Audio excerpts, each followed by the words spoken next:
Assalamualaikum warahmatullahi wabarakatuh. Alhamdulillahi rabbil alamin. Alhamdulillahilladzi hadana lihada wa ma kunna linahtadiya laula an hadanallah. Assalatu wassalamu ala nabiyyina Muhammadin sallallahu alaihi wasallam wa ala alihi wa ashabihi wa man salaka ala tariqihi ila yaumid dawam. Amma ba'du. Dumateng para bapak ibu, para rawuh sedaya,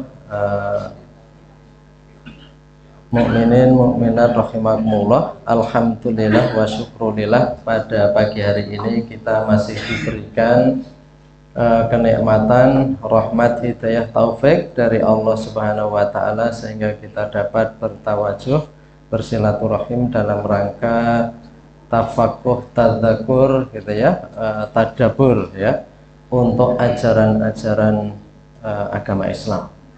Mari kita awali dengan ta'awud dan basmalah bersama-sama. A'udzu billahi minasyaitonir rajim. Bismillahirrahmanirrahim. Ya, kita lanjutkan. Ini sampai halaman 11 kalau diterjemah ya, itu mulai alinea ke 4 ya, 4 ya, dari atas ya, salah satu bukti. Kemarin sampai masalah ujub ya, ta'ajub dengan diri sendiri, mengagumi diri sendiri ya.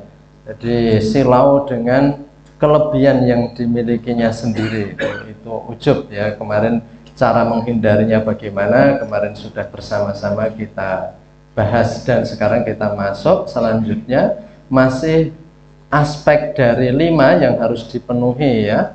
5 dari sifat orang yang mencari ilmu dan memiliki ilmu. Kita sampai pada alinea ini, setelah ujub itu ya. Wa yadullu ala annahu arada bil fikhi wal munadharati wajhallahi ta'ala annahu qala wadatu annan nasa yantafi'una bihadzal ilmi wa manasaba ilayya minhu syai'un wa hadza qati'un fi annahu lam yurid bihi syaitan fin nasi wa mata al ghurur. Wa yadullu ala annahu arada bil fiqhi wal munadharati wajhallahi ta'ala, dan yang menunjukkan ini kan kemarin salah satu sifat dari 5 khisalin, 5 aspek itu adalah bahwa kita itu dalam menelaah apa saja, dalam mencari ilmu, mendalami ilmu, harus senantiasa ditujukan untuk Allah Subhanahu wa taala. Ini diceritakan wa yadullu ala annahu, dan yang menunjukkan bahwa Imam Syafi'i itu aroda, menghendaki bil fikhi wal munadharati, dengan mengkaji, menguasai, mendalami ilmu fikih. Ilmu fikih itu kutukan, itu ilmu yang sangat penting karena berbagai aspek itu berasal dari fikih. Dulu sudah saya sampaikan ya, politik berasal dari fikih, namanya fikih siasat, fikih politik. Ekonomi juga fikih muamalah, tentang muamalah ekonomi itu dari fikih juga. Kemudian bahkan hubungan antar negara dulu sudah kita sampaikan, fikih syiar, fikih tentang hubungan antar negara. Tentang ibadah juga fikhul ibadah, tentang dakwah fikhul dakwah. Jadi sumbernya itu fikih. Maka orang ahli fikih itu ketika itu memang ahli ilmu yang sangat penting dalam kehidupan ya. Tapi sekarang ini ilmu kan kemudian dibagi-bagi ya. Itu perjalanan perkembangan manusia itu begitu. Ilmu itu nanti akan berkembang terus. Jadi keahlian-keahlian juga akan berkembang terus gitu ya. Jadi sekarang ini ada ilmu yang namanya misalnya digital marketing, karena ada internet, orang berdagang lewat internet, membuat desain, membuat iklan di internet, memperdagangkan, muncul ilmunya lagi gitu ya.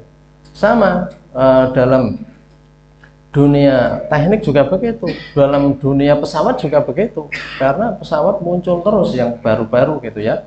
Bahkan negara-negara maju itu sudah menyusun aturan-aturan untuk membagi ruang angkasa.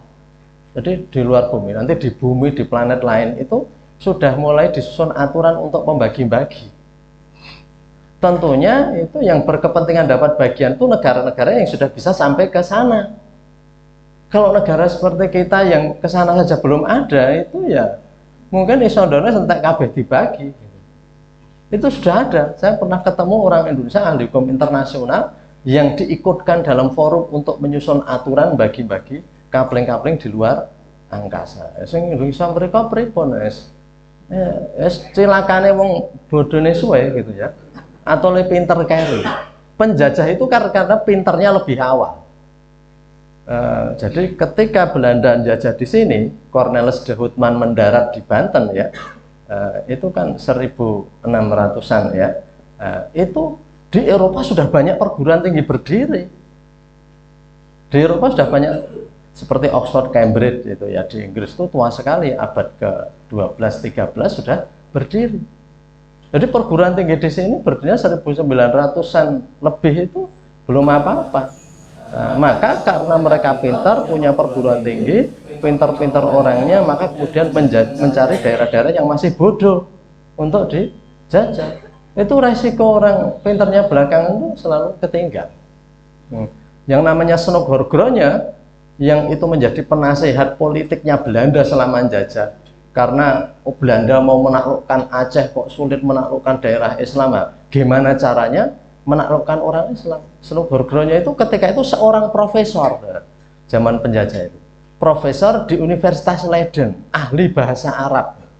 Orang Islam ahli bahasa Arab di Universitas Leiden. Maka di sini kemudian menjadi penasihat penjajah Belanda, piye caranya ngakali wong Islam. Nah, jadi mereka sudah sampai begitu. Nah, jadi memang pintar belakangan atau lebu dosa sesuai itu saya ngerkosa uripe. Itu janjinya Allah. Yarfa'illahu ladina amanu minkum waladina utul ilma darajat, akan diangkat derajatnya di antara kalian orang yang beriman dan berilmu berderajat-derajat. Nah, itu. Jadi kalau ada ilmuwan satu di sebuah negara meninggal, itu berkabungnya itu lama. Pak Habibie meninggal, ahli pesawat itu gantikan tidak mudah. Jadi ulama juga begitu, ulama dimatikan oleh Allah itu gantinya juga tidak mudah karena prosesnya lama. Jadi seperti itu ya. Maka kembali ke tadi gitu ya. Ini Imam Syafi'i itu mendalami fikih wal munadzarah itu lillahi ta'ala. Buktinya apa? Yang menunjukkan hal itu adalah annahu qala, bahwa Imam Syafi'i mengatakan wadatu ananasa yantafi'una bihadzal ilmi wa manasaba ilayya minhu syai'un. Saya berkeinginan, wadatu, saya berhasrat, saya suka, gembira ya, ananasa yantafi'una bihadzal ilmi, manusia itu memanfaatkan ilmu ini loh, ilmu yang saya bahas, saya dalami, saya tulis, wa manasaba ilayya minhu syai'un, dan tidak menasabkan, mengkait-kaitkan kepada saya sesuatu pun. Artinya Imam Syafi'i itu kan di sini jarang ya orang menulis buku itu kemudian kita tulis yang nulis siapa, biar kalau orang itu ambil pelajaran itu nyebut-nyebut jenenge, kan begitu. Atau paling tidak nasabnya benar. Ini bukan dalam konteks nasab bahwa urutannya, tapi Imam Syafi'i itu nggak mau diunggul-unggulkan. Kalaupun punya pendapat, yang punya kitab yang seperti itu, kamu jangan menasabkan, mengkait-kaitkan dengan saya sesuatu pun. Bahwa itu yang menemukan Imam Syafi'i, yang menemukan Imam Syafi'i nggak menginginkan itu, karena yang diinginkan itu oleh Allah, bukan hanya pujian manusia. Wah ini susah zaman sekarang. Kita ikut seminar, ikut apa aja, lupa sertifikatnya aja kita bisa protes. Sertifikatnya jenenge nulis keliru sedikit kita bisa protes. Nah, itu hanya melu seminar loh, orang ngisi seminar gitu ya. Mulai ngisi seminar. Maka dari itu Imam Syafi'i aku ora butuh kabeh wis lillahi ta'ala. Nah, ini zaman dulu dan memang keikhlasan beliau seperti itu. Ya kita sekarang zamannya semua perlu bukti. Kita nggak mengingkari, tapi tetap diselipkan dalam hati kita unsur lillah itu. Unsur lillah. Bahwa kita itu memang umpamanya ya ada karya ilmiah itu kita diberi gitu ya dan sebagainya, tapi dalam menyusun itu ada unsur di mana saya ingin memberikan manfaat. Tidak semata-mata itu gitu ya. Itu yang penting kita jaga, karena hakikat ilmu itu untuk memberikan manfaat. Imam Syafi'i sampai lebih dari itu. Jadi ibaratnya wong saiki gitu ya. ora ana sertifikat, ora ana apa-apa, ora ana pengakuan apa-apa, Imam Syafi'i tetap jalan terus. Ini jadi artinya itu yang diinginkan wajah Allah Ta'ala. Allah sampun nyatet, Allah sudah mencatat kebaikan saya. Walaupun manusia nggak menyebutkan bahwa itu kitab itu dari saya. Nah, itu ini bukan dalam hal tadi ya, saya tegaskan lagi, bukan dalam hal biar kita itu punya sanad riwayat, itu bukan dalam itu, tapi dalam hal bahwa Imam Syafi'i itu saking tidak menginginkan kecuali dari Allah saja sampai seperti itu. Ya, itu sekali lagi zamannya juga sekarang berbeda dan apa-apa perlu bukti dan sebagainya. Malah di zaman modern itu ada yang namanya hak cipta. Kalau kita ngutip pendapat orang nggak ditulis dari mana, itu malah nggak baik gitu ya. Cuman landasannya tadi bahwa secara hati kita semuanya itu tetap tidak semata-mata masalah itu, tetapi lebih dari itu semuanya itu lillahi ta'ala. Bahwa saya mengikuti sesuatu, ya itu ada unsur bahwa saya itu biar apa ya, biar orang sekarang biar ada pengakuan entah dalam profesi apa saja, tetapi bukan semata-mata itu. Aku rasa melu seminar misalnya jaluk sertifikat wae ben darane ya jangan seperti itu. Paling enggak kita memang menginginkan ilmunya. Adapun sertifikat sekarang dipentingkan itu iya. Dunia ini makin rusak kan begitu. Karena wong sik ra melu kuwi mung tekan jaluk. Orang yang artinya ya jual beli ijazah, jual beli sertifikat marah, yang menjadikan hidup rusak itu karena begitu. Semuanya diukur dengan materi. Just do it ya, just do it. Hanya mengatakan apa-apa itu intinya itu ya. Jadi intinya itu sinten dan pinten. Sinten riyen wonge njur pinten. Pinten niku saiki jadi penting apa-apa. Jenengan telas pinten, jenengan sanggup pinten, njur jenengan entuk pinten. Sing ndadekke wong do mlebu KPK ya. Entuk pinten, entek pinten, wani pinten, njur sesuk arep entuk pinten. Kamu dapat berapa? Nah itu ya. Itu jadi ya semua ketika mati nggak kita bawa ya. Itulah permainan kehidupan ya. Maka kembali ke tadi. Wadatu ananasa yantafi'una bihadzal ilmi wa manasaba ilayya min syai'in, enggak usah kait-kaitkan ke saya, enggak apa-apa. Umpamanya kita itu punya apa ini punya kebiasaan, punya pangentikan yang baik dikutip orang dan sebagainya tanpa menyebut niki miderek niku juga Imam Syafi'i terima saja, itu Allah yang nyatet.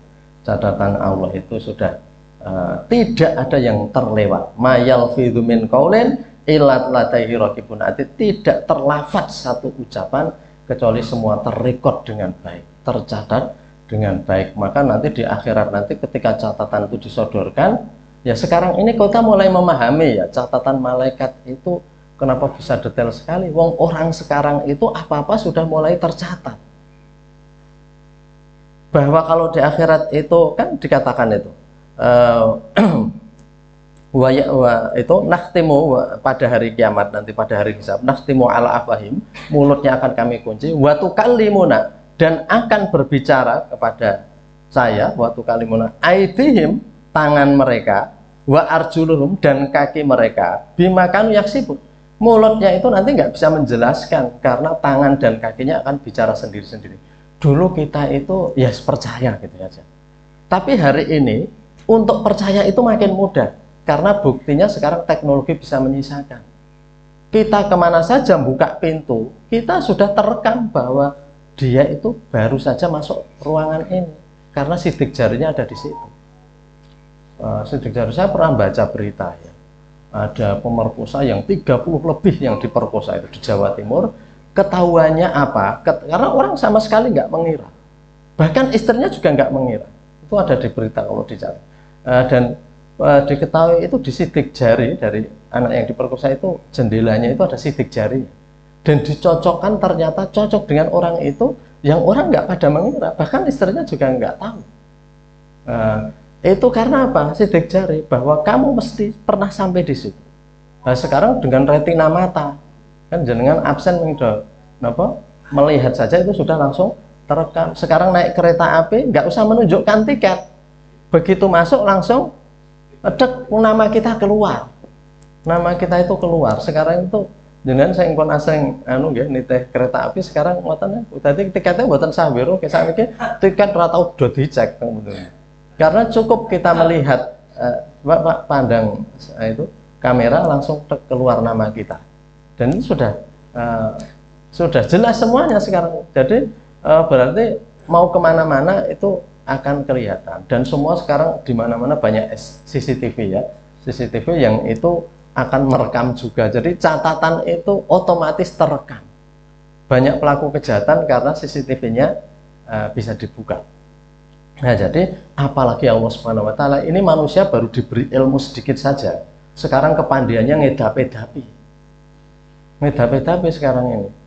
Jadi dalam bidang teknologi itu manusia itu pinternya itu luar biasa. Jadi itu baru sebagian kecil yang diberikan Allah. Dan ilmu Allah itu melampaui segala sesuatu. Masih banyak manusia sekarang ini pintar sekali, tapi manusia itu sendiri itu suruh mengidentifikasi yang namanya nyawa itu di mana sampai sekarang nggak ketemu. Nyawanya itu di mana, dan kalau mati keluarnya nyawa itu gimana, dan yang keluar bentuknya apa. Ini mboten do ngerti nih kesane iki. Mboten do ngerti. Mergane napa? Gusti Allah ampun batasi. Yas'alunaka 'anir ruh, mereka bertanya kamu tentang ruh. Quli ruhu min amri Rabbi, katakan Muhammad kepada mereka, ruh urusan saya. Wa ma utitu minal ilmi illa qalila, dan kalian tidak saya beri ilmu tentang ruh itu kecuali sedikit saja. Pinter yang Allah sampai sekarang nggak bisa, nggak bisa menemukan ruh itu, nggak bisa. Sel-sel atau hormon yang membuat awet muda bisa ditemukan. Jadi orang yang sehat dan hidup lebih lama itu hormon apa yang paling aktif, itu bisa ditemukan. Tapi masalah nyawa ini nggak bisa, karena ada orang yang sehat meger-meger dan nyawanya langsung keluar. Ada orang yang sakit yang menurut kita nengkewe mati dewe, ternyata nggak mati-mati, karena apa? Nyawanya itu belum keluar. Nyawanya belum keluar. Jadi kenapa manusia bingung? Sudah ibaratnya sama Allah sudah dibatasi. Quli ruhu min amri, katakan Muhammad kepada mereka, masalah roh, masalah nyawa urusan saya. Kesehatan boleh dijamin terus, masa muda boleh diperpanjang, masa muda boleh diperpanjang dengan berbagai instrumen yang memungkinkan, ya. Makanan kita jaga, pola hidup kita jaga, tapi kematian tidak bisa dirancang, tidak bisa dirancang. Jadi kita barusan mendengar juga ya tokoh Hamas yang meninggal ya, Ismail Haniyah, yang meninggal padahal itu di perumahan yang diamankan oleh Garda Revolusi Iran. Tapi itu bisa terjadi peledakan di situ. Nggak tahu. Ya kalau analisanya mungkin ada orang dalam yang membocorkan dan sebagainya. Tapi itu ya salah satu tanda kematian saja. Ainama yudrikumul maut walau kuntum fi burujim musayyadah. Di mana saja mati akan bisa menemui kamu. Walau kuntum fi burujim musayyadah, walaupun kalian ada di benteng besi yang kokoh. Banyak pembesar di dunia mati ketika disambut dan dikawal tentaranya. Karena apa? Karena masalah keluarnya roh ini misteri ya, kita nggak pernah tahu gitu ya. Maka dari itu ya ini untuk mengingatkan kita agar kita itu selalu bersiap-siap. Idealnya ya seperti Rexona itu setiap saat ya. Tapi kan terkadang kita itu sok lupa, terkadang kalau pas gembira kita itu ketoke saya harap urip suwe gitu ya. Nek pas sedih kita itu ketoke kok wis meh anu ya aku saat-saatnya terakhir ya. Kan kita nggak bisa mengira seperti itu. Idealnya itu kita setiap saat itu siap gitu ya. Jadi tapi itu sulit ya. Itu namanya keistiqomahan. Itu agar doa kita wa tsabbit nabil qauli tsabit ya. Ya Allah, tetapkan saya dengan kalimat yang mantap. Kalimat tauhid itu senantiasa gitu ya. Wa hadza qati'un fi annahu lam yurid bi syaitan, dan ini kote itu clear cut bahasa Inggris. Kote itu sesuatu yang cetha welo-welo fi annahu, bahwasanya lam yurid bi, bahwa Imam Syafi'i itu tidak menghendaki dengan semua keahlian ilmu itu syaitan. Syaitannya itu bunyi yang keras, jadi ketenaran. Enggak ingin ketenaran. Banyak orang sekarang ingin populer. Mungkin entah prestasinya kita nggak tahu, tapi populer itu sangat diinginkan orang ya, karena orang ingin populer sampai macam-macam, ada bikin konten dengan cara ini, bikin konten dengan cara itu yang membahayakan orang lain, yang membahayakan dirinya karena ingin termasyhur ya. Banyak orang itu ingin terkenal ya, karena kalau terkenal itu nanti bisa macam-macam, banyak kemudahan kalau orang itu sudah terkenal ya. Jadi tapi Islam ya monggo nek orang itu karena lama-lama akan dikenal monggo, tetapi jangan mencari ketenaran itu gitu ya. Ini bahwa Imam Syafi'i itu lam yurid bihi syaitan, tidak menghendaki syaitan, gaung yang keras, bunyi yang keras, ketenangan finas di kalangan manusia, wa mata al hurur, dan kenikmatan yang menipu, kesenangan yang menipu. Jadi jadi popularitas itu salah satu yang dicari orang ya. Jadi biar dia populer. Kalau populer itu ya ketika datang kemana-mana orang langsung menghormati, orang langsung tahu. Nek zaman dulu dimintai tanda tangan di mana-mana gitu ya, itu diajak foto bareng gitu ya, itu populer. Imam Syafi'i lam yurid bi syaitan finas wa mata'un, dan kenikmatan yang menipu, karena popularitas dan sebagainya itu dunia itu kenikmatan yang menipu gitu ya. Pada masanya semua hal itu nggak akan bisa menolong kita. Nah ini masalah keikhlasan berat sekali ya, berat sekali. Kita baca ini saja itu, waduh, pelajaran ini berat sekali. Tapi ya nggak apa-apa, kita renungkan bahwa cara-cara hidup orang-orang yang lurus itu begitu. Ya. Paling nggak kalau kita tahu cara hidup yang lurus kan bisa mengukur mana yang bengkok. Tapi kalau hidup yang lurus saja nggak tahu, bengkok itu dia taunya itu lurus. Barang bengkok ini artinya barang lempeng, karena nggak pernah tahu ilmu tentang urip sing lempeng yang apa. Sehingga urip bengkok saja orang itu merasa benar. Ini bahaya, karena apa? Karena orang sudah tidak mengilmui lagi, sehingga kehidupan jane awake dhewe kehidupane kleru ki ora merasa kleru, karena kabeh wong wis yo ngono gitu ya. Ya semua orang udah begitu. Sehingga ya karena nggak tahu gitu ya. Nanti akan ada kata-kata dari Imam Syafi'i di bab selanjutnya dari Imam Ghazali selanjutnya tentang itu loh, seburuk-buruk orang itu adalah orang yang tidak tahu bahwa dia tidak tahu. Tapi orang ngerti bahwa dheweke iki jane ora ngerti. Oh cah kae ora ngerti nek jane rumudeng gitu ya. Nah, nanti kita akan sampai pada, jadi paling tidak dengan kitab ini, oh di situ tuh kata-kata yang sering diungkap di ceramah-ceramah itu ternyata letaknya di situ. Paling tidak dengan seperti ini kita bisa mengambil dari sumbernya. Oh jebule asal muasalnya dari situ. Seperti kita beli makanan yang populer sudah beredar di warung-warung, suatu saat ngelewati pabrik, oh jebule kene kita sing gawe. Kita itu jadi mantap. Kita dengar ceramah di mana-mana, tapi sumber aslinya janjinya dari mana? Bahwa orang itu ada orang yang tahu bahwa dirinya tahu, dia tahu bahwa dia tidak tahu, nah, itu nanti akan kita lihat. Ini yang ngutip bukan hanya para mubalik dan dai. Ini orang-orang ahli dari Jerman, dari Barat juga pada ngutip ini, karya Imam Ghazali ini. Wah ini karya Imam Ghazali ya Allah mudah itu dikagumi di Eropa, di abad-abad awal abad modern di Eropa. Saya punya bukunya hasil penelitiannya, karya ilmiah hasil penelitian bahwa ahli-ahli di Barat itu pada ngutip dari Imam Ghazali. Karena Imam Ghazali kan telateni ilmu tentang kejiwaan, tentang diri itu sudah ada jauh sebelum ilmu psikologi berkembang di Barat gitu ya. Makanya kalau orang Islam ini kembali kepada karya ulama dulu, itu saja sudah hebat, apalagi mengembangkan lagi. Nah, jadi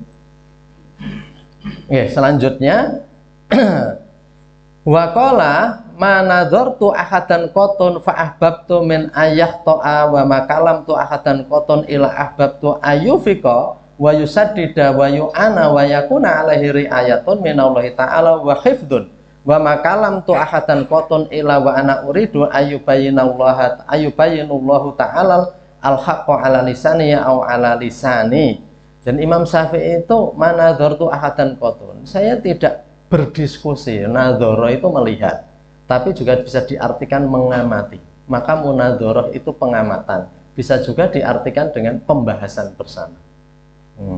Jadi dalam Islam itu nadzara itu bisa melihat, bisa membahas, bisa menelaah, bisa mendiskusikan gitu. Karena nadzara nunnya panjang. Kalau dalam bahasa Arab dikatakan yadulu alal musyarakah, menunjukkan bahwa ini saling gitu. Jadi seperti qatala itu membunuh, tapi kalau ditambah alif jadi qatala, saling membunuh, artinya jadi perang. Jadi karena ditambah alif bahasa Arab gitu. Ini nadzara melihat, nadzara saling melihat, saling membahas, saling berdiskusi. Manadzartu ahadan, saya tidak berdiskusi membahas dengan seseorang qotun sekali-kali. Fa'ahbabtu maka saya suka ayah to'a, dia itu mengetahui kesalahan. Jadi fa'ahbabtu ayah to'a wa makalam tu ahadan qotun ila ahbabtu ayyuwafiqo. Jadi artinya bahwa ini intinya begini ringkasnya, Imam Syafi'i itu dalam mendiskusikan itu yang dia senangi itu bahwa dia itu menyadari kesalahan, kemudian dia itu bisa mengetahui, jadi menyadari kesalahannya, kemudian dia diberi pertolongan oleh Allah untuk yu'anu wa yakuna aleri ayatun minallah, kemudian diarahkan wa yusadida wa yu'an, oleh Allah itu diberi taufik, oleh Allah itu diberi pertolongan, dijaga riayah minallahi wa hifdzun, dan dijaga sehingga orang itu jadi baik. Ila wa ana uridu ayyubayyinallahu ta'ala al-haqqo ala lisanihi aw ala lisani, dan saya menghendaki Allah itu memberikan ayyubayyina, bayan keterangan tentang mana yang benar, ala lisanihi, lewat lisan orang yang sajak bicara itu. Jadi menuntun pembahasan sampai dia juga bisa mengetahui kebenaran dari lisannya sendiri atau dari lisan saya. Bapak Ibu semuanya, kalau kita itu berdiskusi, kita itu membahas suatu masalah bersama-sama, terkadang kita itu dibawa pada arah pembicaraan di mana teman kita itu sendiri juga akhirnya mengetahui, oh nek ngoten klentung nggih. Menapa mboten ngeten nggih. Itu kan hasil dari munadzarah, saling berdiskusi. Boleh jadi lewat lisan saya atau lisan dia sendiri, tapi yang jelas dibimbing oleh Allah untuk mengetahui kesalahan dan kemudian mendapatkan taufik sehingga menjadi benar. Jadi Imam Syafi'i itu tidak menginginkan bahwa wong ki le dadi bener mergane aku. Nah, gitu itu kata-kata. Nggak ada. Jadi semoga Allah menuntun ya dalam kita membahas ini, panjenengan sedaya atau Anda, dan kalau dalam berdiskusi Imam Syafi'i itu sampai kebenaran terkadang di atas lisannya sendiri. Jadi guru yang pintar itu terkadang murid itu mengakui salahnya itu lewat lisannya sendiri. Nggak perlu disalah-salahi, kan begitu ya. Ini dalam high system of learning, sistem pembelajaran yang tinggi, orang itu bisa ngakoni salahnya dewi-dewi. Pak Guru nek ngoten selama ini apa yang saya yakini salah ya Pak Guru. Nah, gini aku ngerti dewe, kan gitu. Jadi gurunya itu tinggal menggarisbawahi. Exactly, benar gitu ya. Memang begitu. Jadi kita dalam membahas apa saja, pengajian dan sebagainya, terkadang itu kita merasa salah itu karena kita sendiri. Walaupun ada mungkin yang disalah-salahi karo penceramah, oh jenengan ngeten ada. Tapi banyak juga orang yang orang kayak Dewi salah ya selama ini. Nah itu Imam Syafi'i menghendaki bisa jadi dari lisannya, bisa jadi dari lisannya Imam Syafi'i juga.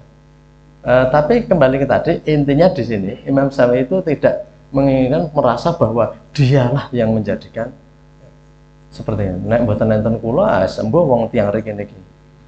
Ora jelas kabeh gesange. Ya jangan begitu, karena petunjuk yang memberikan Allah gitu ya. Jajal nek mboten kula kawal tiyang riki-niki mboten ngerti kok kula nasibe. Ya ampun ngoten niku. Allah itu Maha Kuasa. Kita mungkin jadi lantaran. Bahkan lantaran untuk orang itu jadi baik, terkadang itu peristiwa keburukan orang lain. Kan begitu. Awake dhewe itu ndelok wong kesandung, itu kita mendapat pelajaran. Oh jebule ngono kuwi ya nek mlaku ora nginget kayak gitu. Nah gitu itu. Delok bocah kok nunggak ra munggah gitu ya. Mergane ra tau. Aja nganti ra tau sinau kok ndak kaya kae. Mbok prau kereme jadi pelajaran. Artinya kalau memuati kapal itu ya ada ukuran, ada tonase. Jangan seperti kapal itu, kelebihan muatan akhirnya kerem kabeh. Jadi sehingga ada pepatah yang pernah saya dapatkan ya dari internet itu. Don't let your life as the lesson from others. Jangan biarkan hidupmu jadi pelajaran bagi orang lain. Dadi contoh, kalau contohnya wong keset, dadine ngono kae. Ini jadi pelajaran, ini kan kita nggak ingin. Ya kita itu jadi pelajaran yang baik, iya. Tapi banyak loh orang jelek itu jadi pelajaran baik bagi orang lain. Kayak nek mangan tanpa ukuran, dadine kaya jair potawes kae lho, mati kewargen gitu. Ini kalau sebutkan jair potawes nek uang ndak keloro-loro ini. Tapi kan bisa begitu itu. Orang itu ya apa artinya itu jadi pelajaran bagi orang lain gitu ya.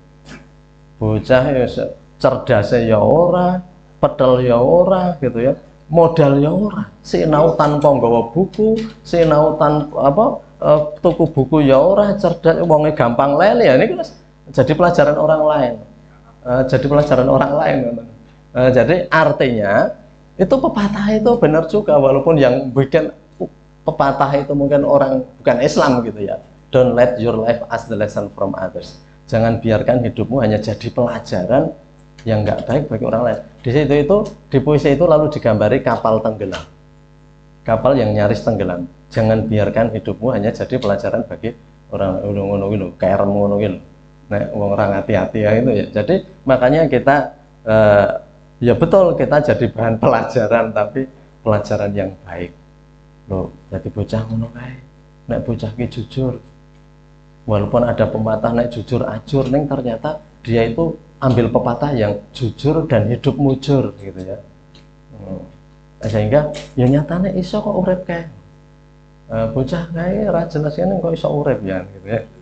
Itu karena ya ada pelajaran. Jadi kita jadikan hidup kita pelajaran yang baik.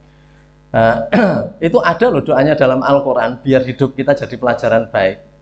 Waj'alli lisana sidqin fil akhirin. Ya Allah, dan jadikan bagi saya lisana sidqin, tutur kata yang baik, lesan yang baik lil akhirin, bagi orang-orang besok-besok.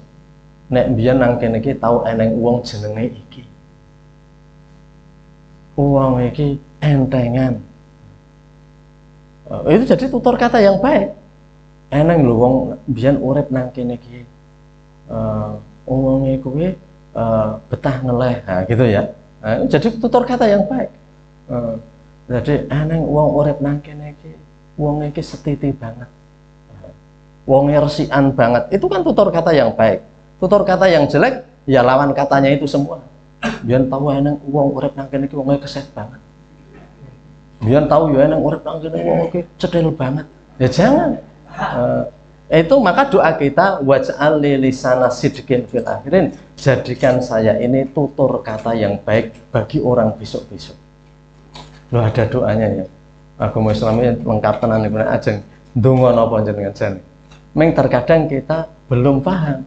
Makanya kita penting ngaji. Tekan kapan Pak ngaji? Ya tekan mati. Wong perintah memang thalabul ilmi itu minal mahdi ilal lahdi. Dari sejak mahdi itu buaya dalam gendongan, sehingga salah satu mukjizat Nabi Musa itu wa yukallimu fil mahdi, dia bisa bertakalam, dia bisa bicara fil mahdi ketika dalam buaya. Lahdi itu tiang lahat. Kapan le mandek sinau? Nganti mati. Makanya kita itu menuntut ilmu di mana saja. Kita yang tidak kuat bisa lewat TV, bisa lewat radio, bisa lewat apa, tapi kita nggak boleh berhenti. Itu luar biasa. Agama Islam itu ngajar ngaji itu putih-putih. Ini maaf nih, agama lain itu terkadang tidak seperti itu. Wong Islam itu minimal krungu pengajian itu paling buatan seminggu pisan. Makanya dalam sholat Jumat ada nasihat takwa. Niku wis paling minim. Niku sek penting nggih semenggur kaya wong ambegan. Oksigen itu kan harus kita butuhkan. Jadi seminggu pisan iki oksigen. 4 sehat 5 sempurna, ayo tambahi warna-warna nek kepengen 4 sehat 5 sempurna. Awake pakane 4 sehat 5 sempurna, rohani ini ora 4 sehat 5 sempurna, kalah mangke rohani.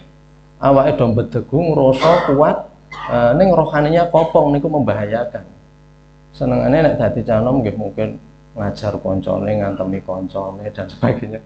Fisiknya panganannya cukup 4 sehat 5 sempurna, ning rohaninya kurang. Ya penting sekali. Maka kita selalu mengatakan santapan rohani. Jadi niki sing kita panjenengan sedaya niki ingkang kita padhasi jane santapan rohani. Santapan rohani. Lajeng selanjutnya Imam Ahmad bin Hambal, waqala Ahmad bin Hambal. Nah, ini baru bergeser. Jadi ini Imam Ghazali itu pengagum, sangat mengagumi Imam Syafi'i. Sehingga cerita Imam Syafi'i banyak sekali, baru masuk Imam Ahmad bin Hambal. Imam Ahmad bin Hambal niki madzhab Hambali niki kathah tinggi teng Arab bareng itu madzhab Hambali kathah. Waqala Ahmad bin Hambal, berkata Imam Ahmad bin Hambal, masalah itu sholatan mundu arba'ina sanatan ila wa ana at'ulis Syafi'i. Imam Ahmad bin Hambal niki setelah Imam Syafi'i anggenipun sugeng. Hidupnya setelah Imam Syafi'i. Imam Ahmad bin Hambal niku saking hormate kepada gurunya ya. Guru itu terkadang nggak harus ketemu, tapi membaca kitabnya dan membaca pelajarannya itu sudah berguru.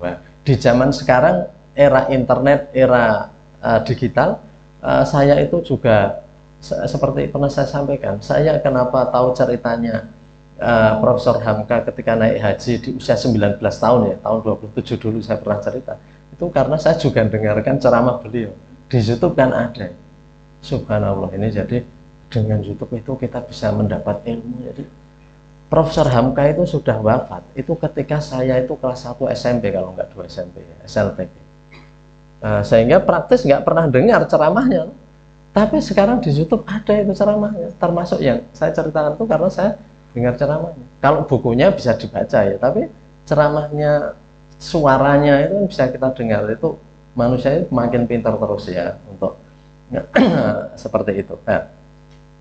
Jadi jenengan juga bisa punya guru virtual, guru yang nggak pernah ketemu, Zaman dulu nggak pernah ketemu karena melalui kitabnya. Waqala Ahmad bin Hambal, dan berkata Imam Ahmad bin Hambal, masalah itu sholatan, saya tidak pernah sholat satu sholat pun ya, mundu arba'ina sanatan, sejak 40 tahun yang lalu. Jadi cerita sampune 40 tahun. Arba'in sholat dan dihitung kemudian arba'in sanatan ila wa ana at'uli Syafi'i, kecuali saya itu habis sholat atau dalam momentum sholat itu saya menyertakan juga berdoa untuk Imam Syafi'i, saking hormati kepada guru, kepada orang yang bisa menjadi lantaran dia untuk belajar. Jadi saya itu awake dhewe niku matur nuwun kali guru-guru SD ne awake dhewe, guru TK gitu ya. Itu yang kita itu memang betul gitu, banyak ilmu-ilmu itu yang kita dapat itu dari para guru kita, maka kita matur nuwun ya. Jadi saya itu kalau ketemu anak-anak di Malaysia ya, orang-orang Malaysia itu terkadang anak-anak murid itu habis diajar atau habis mendengarkan apa itu banyak yang terima kasih ilmunya. Seperti begitu. Jadi muridnya itu. Guru teng reke niku terkadang rada ngerti ngoten niku terkadang. Zaman riyen zaman kula. Malah nek sing ndukale sing gemboske undane guru. Jadi kudune guru matur nuwun. Ya ini saya nggak tahu ya, kok terkadang anak belum tentu matur nuwun. Dulu kan seperti kita lihat ya di SD itu, ini bapak-bapak banyak punya kenangan itu, nek Pak Guru Bu Guru rawuh langsung sepedane diambil, dituntun, tasih gawake, ngoten niku. Niku itu keikhlasan guru itu memang mempesona muridnya. Keikhlasan guru itu mempesona muridnya. Jadi gurunya itu mungkin keikhlasannya, wallahu a'lam, mungkin keikhlasannya juga sangat tinggi, sehingga muridnya pun itu juga seperti itu. Jadi artinya bahwa Zaman modern ini hal negatifnya semuanya merasa transaksional. Aku mulang itu kan saya betul persensiku ya lengkap. Nggo sertifikasi ya wis iso. Potong jangan tuh. Murid ya ono, aku sik penting wis mbayar. Jaluk nyatane jaluk uang gedung, saya kira entuk uang gedung ya. Sumbangan apa jenenge gitu ya. Sumbangannya aku sembayar, SPP rata. Apa aneh kewajiban gue? Kenapa? BUFG.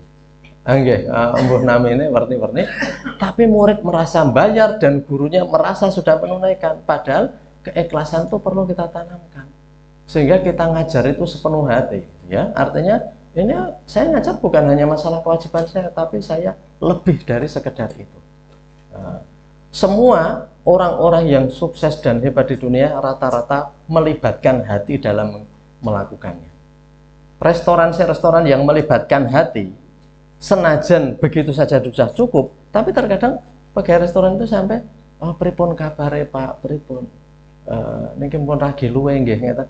Kata-kata itu saja itu menunjukkan dia melibatkan emosi dalam melayani itu berbeda. Ya ini semua profesi sebenarnya ya. Kita lihat di YouTube itu ada orang-orang yang melibatkan emosi dalam profesinya. Ada guru yang lebih dari sekedar menunaikan tanggung jawab. Ada dokter yang lebih dari sekedar mengobati pasien. Ada sehingga terkadang ada orang-orang itu yang merindukan pertemuannya itu bukan pelajarannya, bukan berobatnya ke dokter itu, bukan ke ahli tertentu itu, tapi karena ingin ketemu dan bisa ngomong-ngomong. Jadi makanya ada pangendikan ya, saya nggak tahu sumbernya aja. Anadru ila wajil ulama ibadatun, ila wajil alim. Melihat wajah orang alim itu ibadah, ini saya nggak tahu ya hadis atau bukan. Tapi boleh jadi karena begitu. Ada santri-santri yang jauh-jauh hanya ingin menjenguk kiainya karena merasa hubungannya itu tidak sekedar memberi ilmu, dan boleh jadi kiainya itu masih mendoakan terus kepada lulusan-lulusannya. Dan boleh jadi ada guru-guru, saya pernah dengar loh ini cerita, ada sekolahan itu gurunya mau pindah, itu anak-anaknya itu sudah pada sedih. Ini yang cerita salah satu walinya, itu di siaran yang saya dengar dari internet juga. Jadi gurunya, anaknya itu sedih. Kenapa anak ini sedih? Saya ngecek wali murid yang lain juga sedih. Kemudian saya cari informasi ini yang bilang salah satu wali murid, ternyata ada seorang guru yang mau pindah. Guru itu didatangi oleh wali itu di tempat kosnya. Dan menurut cerita wali itu tempat kosnya itu sangat sederhana. Sangat sederhana gitu ya. Kemudian ditanya, sebenarnya ada apa murid-murid itu? Kok begitu panjenengan mau pindah kok mereka pada sedih? Niku guru niku akhirnya ngaku, nek ndak bengi niku ndongake murid-muridnya. Jadi muridnya niku gurune arep pindah mondok susah. Nganti waline niku do rasan-rasan, iki arek eneng apa kok bocah-bocah iki ketoke beda ro biasane. Mergane diselidiki jebule arek neng guru, sing guru niku jarine kos-kosane udu omahe, kos-kosane mung sederhana ning akhire didedes ngaku nek anggere bengi tahajud.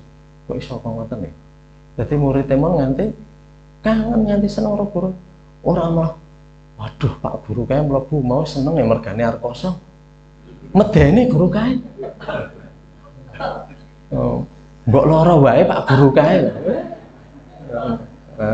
Ya niki menawa kita panjenengan ini penting. Ini mboten mung guru ya eneng bakul, eneng profesi berbagai macam pekerjaan. Eneng tukang glidik, eneng tukang, eneng laden yang itu dirindukan oleh orang-orang yang lain. Ono mandor sing senengane ngenteni laden tukang kuwi apa tenaga kuwi karena apa? Dalam mengerjakan ya iku ora mung mergo dibayar, ning iki aku ya tepo-tepo. Nek iki bangun anggonku, aku dhewe ngene. Nah, kan seperti itu. Kenapa ada restoran-restoran yang diburu? Itu karena kalau dia buat minum itu sepenuh hati. Nek wong Jawa ngarane mungkin tidak cukup nasgito gitu. Tapi mbuh nek jajan nang kono kae kok kaya tenggorokane iki langsung bigar kabeh. Itu karena sepenuh. Dadi Nek carane iki wedange itu ada orang yang sampai ngibaratkan ya. Iki wedang iki ora mung kaya persan sarung gitu ya. Ibarat artinya memang minumnya itu betul-betul dia buat. Wah, ini mobil-mobil mewah, Rolls Royce, mobil macam-macam itu oleh perancangnya dibuat semuanya sepenuh hati. Nggak ada pekerjaan yang hebat yang tidak sepenuh hati, nggak ada. Jadi wong megawe kemauan itu sepenuh hati gitu ya, itu akan berbeda. Ya kita sama sama profesi kita ya. Jadi ya kita lajengaken niki ora rampung meneh ya. Imam bin Hambal ya. Jadi Imam Ahmad bin Hambal itu selama 40 tahun setiap sholat mendoakan Imam Syafi'i. Saking dia mencintai gurunya. Mencintai gurunya ya.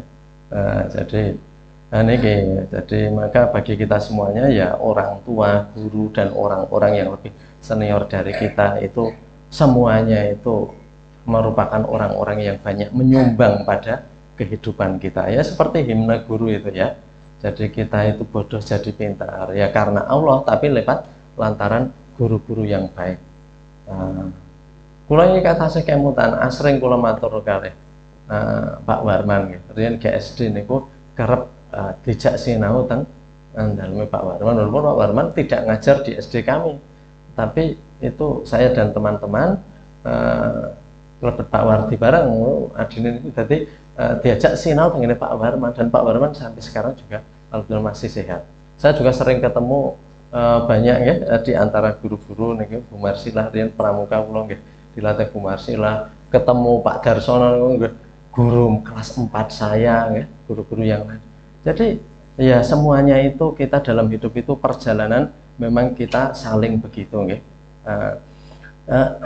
Jadi wa amal Imam Malik rahimahullah taala fa innahu kana mutahaliyan bihadil khisal al khamsi. Adapun Imam Malik rahimahullah taala fa innahu kana mutahaliyan, maka sesungguhnya dia mutahaliyan. Jadi ada nama orang kan namanya Khilyah. Saya punya murid namanya Khilyatun ya. Khilyatul Asfiya. Khilyah itu hiasan ya. Kana mutahaliyan fa innahu kana mutahaliyan. Jadi Imam Malik juga dihiasi hidupnya itu bihadil khisalil khamsi, dengan 5 perkara tadi. Jadi imam-imam besar itu beristiqomah dalam 5 kriteria, ada zuhud, ada alim, ada tadi lillahi ta'ala dan sebagainya. Wa yadullu alaihi anausuila, dan yang menunjukkan bahwa Imam Malik itu juga memiliki 5 butir sifat tadi adalah anausuila.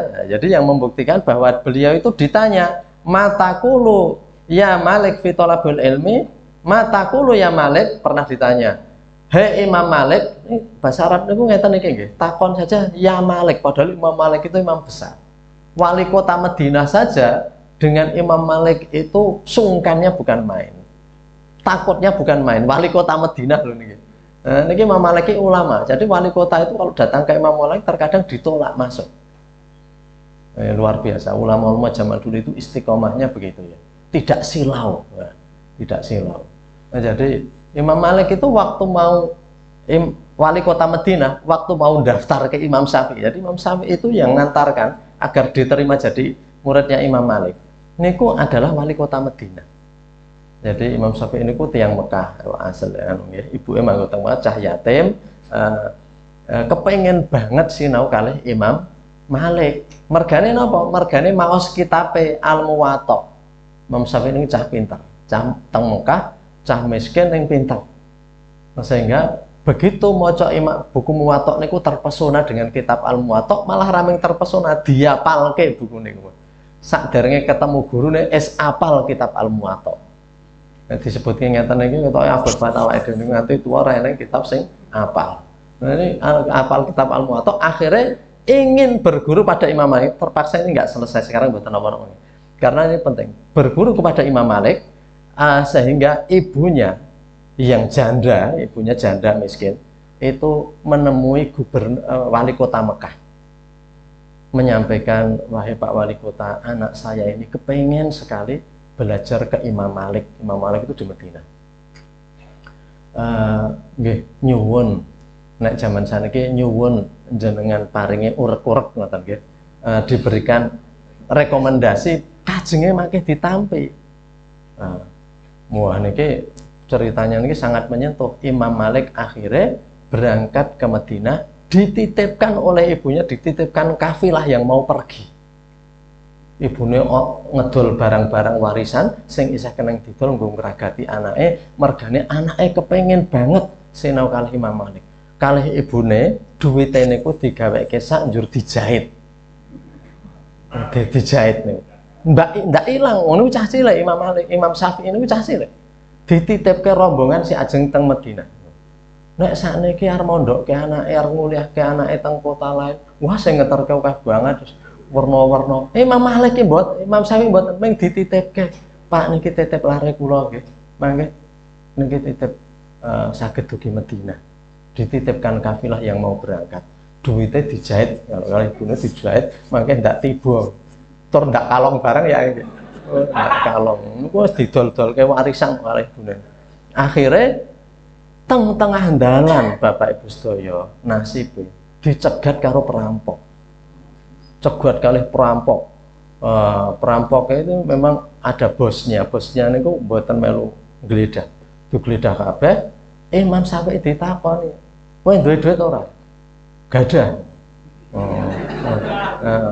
Nah, ning kalih perampoknya nang kemawon, perampoknya niku ora di wong cah cilik yo ngono ndak yo tenan niku. Paling meng godhong kok kertas. Ya akhirnya kabeh wis dirampok, diserahke kalih bose perampok niku. Niku tenggen biografine Imam Syafi'i. Diserahke karo perampok, bose perampok mau, kabeh segledah mau.